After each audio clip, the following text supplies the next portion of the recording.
Thank you, Mr. Chairman. The very few clauses that exist in this amendment bill, Mr. Chairman, belie the expansiveness and the potential of this closer economic partnership. I listened with great care to the Green Party members' speeches about this, and there was an earlier occasion, I think, when we were debating the Malaysian Free Trade Agreement, Mr. Chairman, that there was a very useful dialogue amongst the parties in the House about what potential pitfalls there might be and how the whole trade process might be improved. But it seems to me, Mr. Chairman, that the Green Party contributions have misfired in respect of the Hong Kong Closer Economic Partnership. When I go to have a look at the national interest analysis, and particularly the bits that relate to the clauses around investment, I find that in fact the only disadvantage that's noted about the clause relating to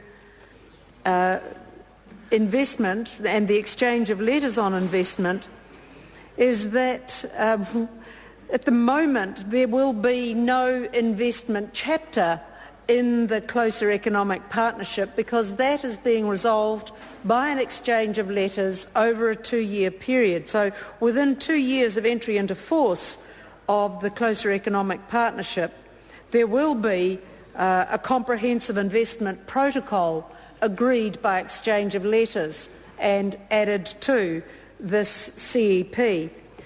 But what remains in place then is the current New Zealand-Hong Kong agreement for the promotion and protection of investments, and that investment protocol does exist, but it does provide some minimum protections for investors, including national treatment and fair and equitable treatment, and some disciplines also on expropriation. I think the Green Party's objections to the clauses on investment are somewhat overstated. Mr. Chairman, the Labour Party welcomes this bill and the CEP because it develops what is already a very close relationship with Hong Kong. And it does give us and our businesses the opportunity to maximise not only opportunities within Hong Kong, but opportunities in China as well. Mr. Chairman, this very short amendment bill, as I alluded to earlier, is deceptive in its brevity because it does encompass an extraordinary range of things, particularly services that we will be able to trade in and benefit from as we go forward with this closer economic partnership. It is the services component of this legislation and this bill, Mr. Chairman, that I celebrate the most, because I think it is the thing that is going to have the most vitality for New Zealand businesses.